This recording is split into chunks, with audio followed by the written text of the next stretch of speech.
AmuCast. O AmuCast é um podcast sobre a medicina legal e perícias médicas e as suas importâncias para a justiça e a sociedade. Um produto com o apoio da Associação dos Médicos Legistas do Estado de São Paulo, da Faculdade de Medicina e da Escola de Comunicação da UNOeste. Olá, ouvinte que nos acompanha. Você que está sempre conosco, razão deste trabalho. Estamos felizes com a sua audiência. O Projeto AMU, a Medicina Legal e a Universidade, reúne sempre grandes nomes e importantes temas. Hoje teremos a honra de apresentar meu amigo Dr. Nilo Jorge Rodrigues Gonçalves. Doutor Nilo, que bom tê-lo conosco nessa manhã. Para começarmos, o senhor poderia se apresentar e falar brevemente sobre a sua trajetória até se tornar médico legista? Claro, minha querida professora Rita, fico muito agradecido pelo convite que me faz e me sinto muito honrado, viu? Bom, eu, assim, de maneira muito sucinta, para ser, assim, bem caipira, começando do começo, chegando até o final, eu cheguei a esse nosso mundo em 1952. Puxa! Já faz alguns tempinhos. já faz alguns tempinhos. É uma família com recursos limitados, né? Tive que trabalhar muito cedo. Já com 14 anos fui trabalhar numa empresa que certamente é de conhecimento de todos, embora fosse aqui do Rio, na Light. A Light, comecei a 14 anos, naquele tempo você trabalhava ainda criança, né? Hoje não pode mais, mas foi muito bom para mim. Eu comecei trabalhando no departamento de engenharia e tinha aqueles cantos de sereia, né, para puxar o sujeito ali para a brasa da engenharia. Cheguei a fazer alguns cursos e tal, mas depois eu fui para o departamento médico, que a empresa também tinha um departamento médico muito grande.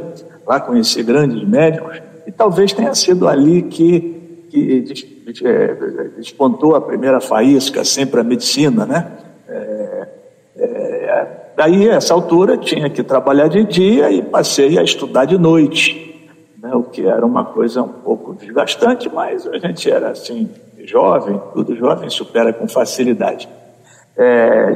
Diziam os vizinhos, os parentes, que eu não conseguiria nunca entrar numa faculdade de medicina, porque era muito difícil, etc. Mas eu era persistente e tal, com a ajuda de muitas pessoas, que eu não vou aqui enumerar todas porque demoraria muito.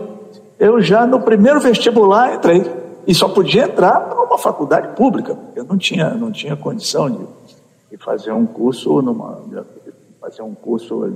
instituição particular, não tinha recurso para isso.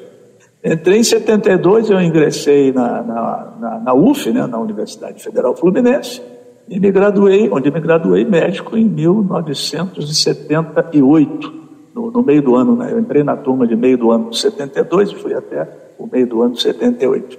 Eu estou vendo na sua história a minha história, só que eu entrei na UF em 79. Então quando eu estava saindo, você começa... eu estava saindo, mas saindo da graduação, depois eu fiz a residência, né? Mas aí eu tive que inverter a situação, né? Aí eu tive que passar a estudar de dia e passei a trabalhar de noite, porque não tinha como, né? Porque por mais...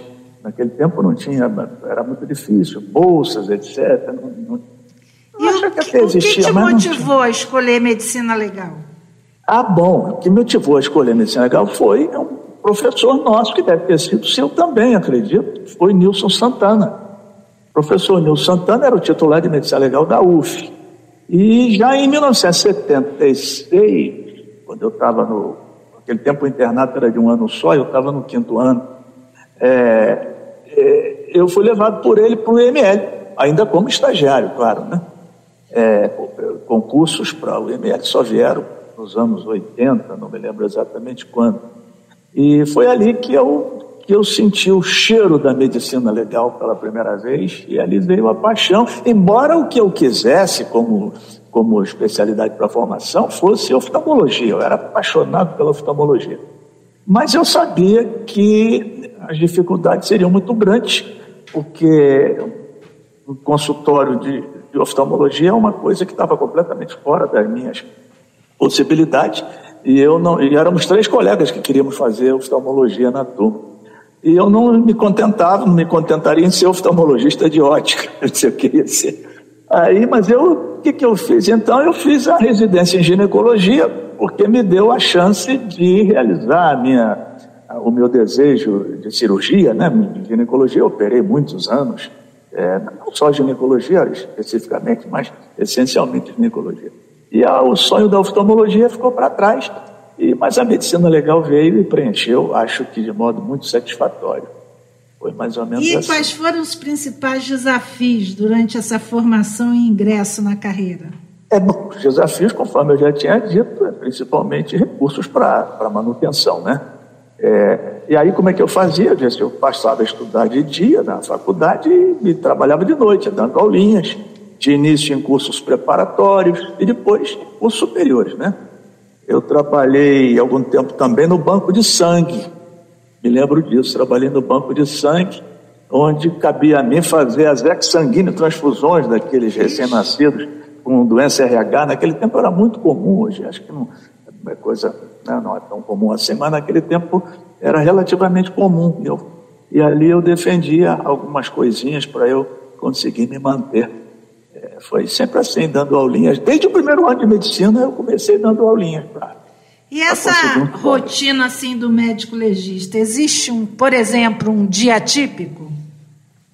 Um dia típico, bom, vou falar do meu dia típico durante muitos anos, né?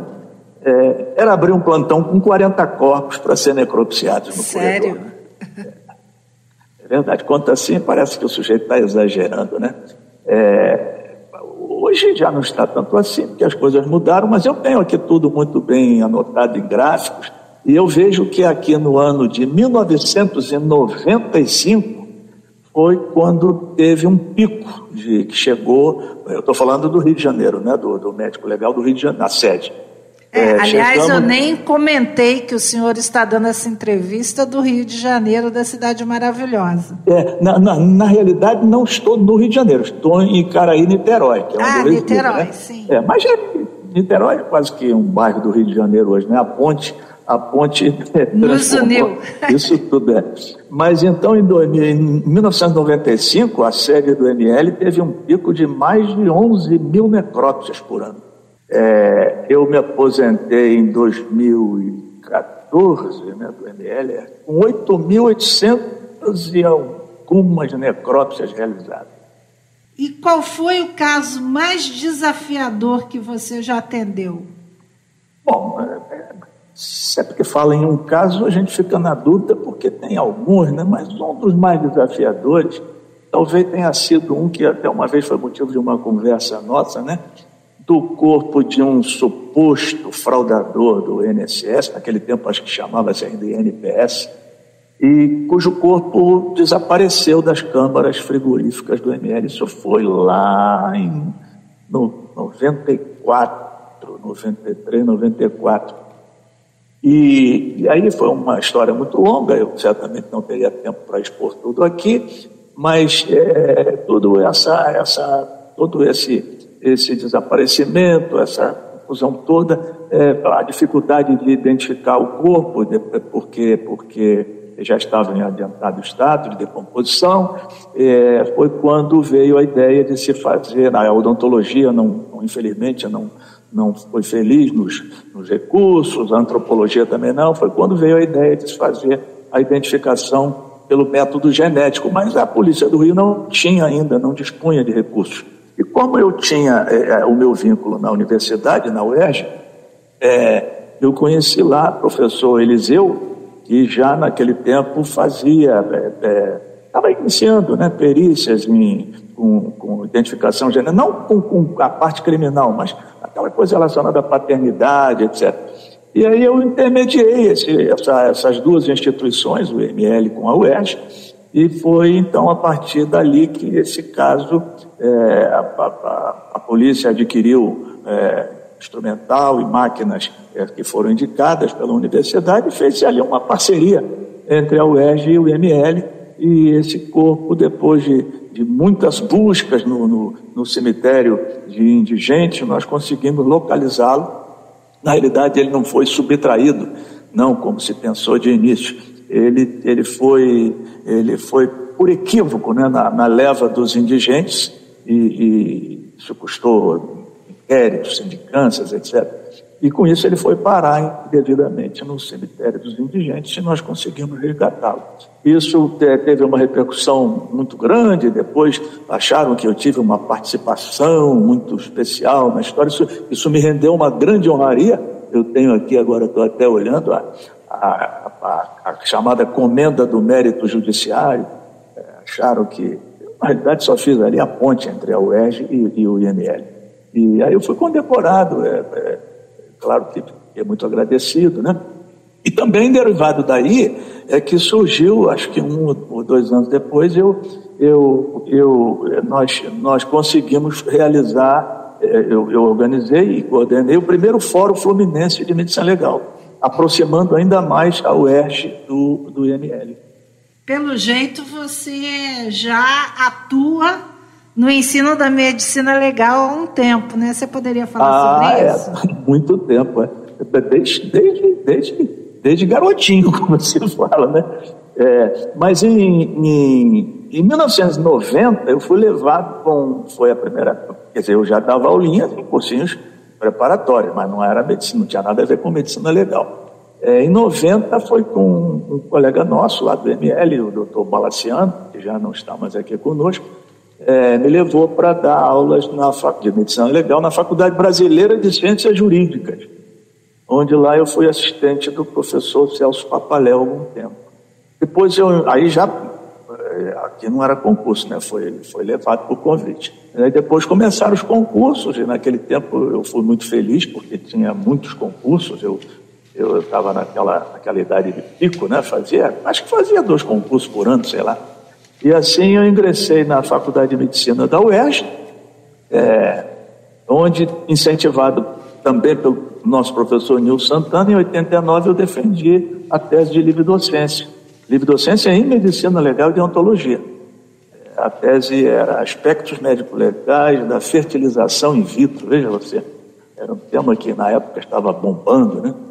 Me aposentei da UERJ em 2021, né, na pandemia. Fiquei por lá quase uns 40 anos. Depois eu fiz concurso para a Faculdade Nacional de Direito, da UFRJ, onde também trabalhei alguns anos. Depois, também por concurso, saí da Faculdade de Direito da UFRJ e ingressei na Faculdade de Medicina da UFRJ. Lá eu fui assistente de Gino Hércules, com quem também trabalhei no ML, né? Alguns tempos eu trabalhei na UF, mas eu nunca fui professor da UF. Eu trabalhei cedido, matrícula cedida pela UFRJ, porque havia falecido alguns professores na disciplina, e o professor Nilson sozinho e tal, conseguiu, então eu fui cedido pela UFRJ, sem ônus, né? Trabalhei na UF também, mas nunca fui professor da UF. Depois fui chamado para coordenar a disciplina de Medicina Legal da Estácio de Sá, na primeira turma de Medicina. Isso foi no ano 98, né? 99, se não me engano. Coordenei também a Medicina Legal da Unila Salle, que é uma entidade de ensino privado aqui de Niterói, né? Depois foi levado pelo nosso querido Reginaldo Enojosa para atuar no mestrado de perícias forenses, lá na Universidade de Pernambuco, né? Onde também tive a honra de trabalhar. Bom, eu fui convidado para lecionar em academias de polícia do Rio de Janeiro, da Paraíba, né? Levado por nosso Genival, da Bahia, até no Acre. Até Puxa vida, que carreira... que carreira nacional, né? Dei aulinhas essas aulinhas, aqueles cursinhos que a gente dá em congressos, né? E o que você costuma destacar para os estudantes de medicina em relação à medicina legal? O que eu costumo destacar, porque eu falei para você que eu cheguei em 52, você já pensou logo naquele velhinho, né, que usa uma bengala na mão, outra na outra, mas eu ainda dou meus pulinhos por aí. Há mais de 20 anos eu ainda estou atuando como professor titular na Faculdade de Medicina de Petrópolis. E eu destaco sempre para os alunos, né, isso certamente não é uma criação minha, né, as pessoas devem ter falado também, que medicina legal não se aplica apenas nos institutos de medicina legal. Eu sempre procuro mostrar aos alunos que medicina legal se faz no consultório. Na hora que eu vou elaborar um atestado médico, eu estou praticando medicina legal. Medicina legal se faz nos ambulatórios, quando se atende uma vítima de uma violência sexual, de uma outra modalidade qualquer, e eu tenho que saber que conduta tomo, se notifico, se não notifico, se comunico, se não comunico, o que eu faço, como me conduzo. Medicina legal se faz nos prontos-socorros, se faz nos hospitais. No dia a dia, né, professor? Eu acho que isso aqui é interessante, porque dificilmente de todas as turmas vai sair alguém com vocação para medicina legal. E ele acha, às vezes, se isso for mal apresentado, ele pensa que medicina legal é aquele negócio que se faz ali, no médico legal, examinando cadáveres, etc. Eu sempre procuro mostrar que não é isso. Isso é um pedaço da medicina legal, muito importante, claro, mas a medicina legal não pode ser vista apenas assim. E agora, para finalizar, porque esse papo está tão gostoso, né, que a gente já estourou o horário, mas tem mais uma pergunta que eu gostaria de fazer. Existe, assim, alguma história marcante que você gostaria de compartilhar conosco? Ah, sim. Bom, existem muitas, como eu lhe disse, mas só também para não estourar seu horário mais ainda. Um caso que eu acho bastante emblemático, que me marcou muito, é de um ex-aluno meu, não de medicina, de direito. Ele já era um senhor, ele fez direito apenas para satisfazer lá as suas vontades, ele já era aposentado em outra atividade, e ele foi morar do lado do ML, da sede antiga do ML, ali na Lapa. Existia um conjunto residencial, e todos os dias no meu plantão ele ficava me esperando ali para tomar café junto comigo. Ele vivia só, não sei se era viúvo ou separado, não me lembro. Ele vivia só num apartamentozinho ali, ele ficava me esperando, tomávamos café e tal, ele voltava para casa e eu entrava para trabalhar.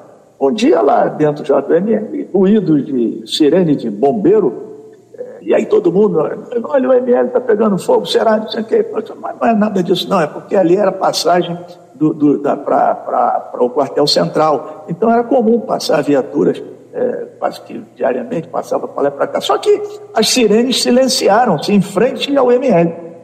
Aí fortaleceu a ideia de que era alguma coisa ali, não eram só carros passando. Eu já tinha iniciado a rotina e um funcionário então foi lá fora e disse, não é nada não, doutor Nilo, é um incêndio aí no prédio que tem do lado ali. Aí prédio que tem do lado, e me lembrei de uma conversa que esse meu ex-aluno sempre falava, e na hora do café, que ele estava lá com uma ação de despejo. Mas todo dia ele repetia aquilo, mas eu não levava muito aquele ponto, era uma conversa assim muito informal. E me lembro que um dos últimos dias ele disse, Nilo, ele me chamava de Nilo, não chamava de professor, Nilo, eu morro, mas não saio. Ele entrou por um ouvido, saiu pelo outro, mas na hora que alguém me disse que o incêndio era no prédio do lado, alguma coisa me chamou a atenção e daqui a pouco já vem a segunda notícia. Doutor Nilo, incêndio no apartamento daquele seu aluno. Aí eu liguei os fatos.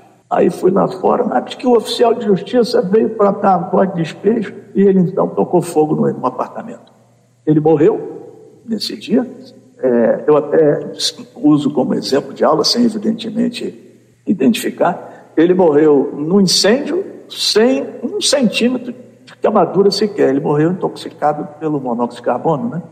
Sim. Ele fugiu assim lá para o fundo. Era um apartamentozinho muito pequeno, só tinha uma porta, uma entrada. Ele fugiu lá para o fundo, naturalmente, para se proteger das chamas.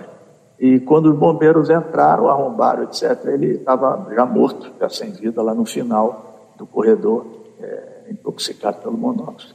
Aí o corpo, para a ironia do destino, veio para o meu plantão. Eu, por questões éticas, me declarei impedido para fazer a perícia, mas acompanhei, né, assim, ainda que um pouco afastado. Eu achei que foi um caso assim que me marcou muito na profissão. Professor, a vida e suas histórias. Não. a vida e suas histórias. Eu fico muito feliz de poder, no programa AMOCast, estar entrevistando pessoas com essa vida tão rica e poder compartilhar conosco suas histórias. Nós temos estado aqui com pessoas assim grandiosas como o senhor, e hoje eu tenho certeza que o AMOCast ganhou muito com a sua entrevista, com as suas palavras. Eu queria agradecer muito o senhor por estar aqui, e também ao DEL, que sempre nos auxilia, da comunicação, a Faculdade de Medicina da UNOeste, a UNOeste, que nos fornece esse canal para poder a gente deixar na história, né, da medicina legal essas declarações, porque é isso que é importante. Não é tanto a mídia, as pessoas às vezes acham que é a mídia, mas não é isso. Eu acho que é colecionar histórias e deixar essas histórias para os jovens, principalmente os futuros médicos legistas. Muito obrigado, agradeço a você, ouvinte. Muito obrigado, doutor. Professora Rita, quem agradece sou eu. Muito obrigado pela honra. Muito obrigado. Sim, e até um próximo episódio. Até mais. Obrigado, ouvinte, pela sua audiência. Até uma próxima vez. AMOCast. O AMOCast é um podcast sobre a medicina legal e perícias médicas e as suas importâncias para a justiça e a sociedade. Um produto com o apoio da Associação dos Médicos Legistas do Estado de São Paulo, da Faculdade de Medicina e da Escola de Comunicação da UNOeste.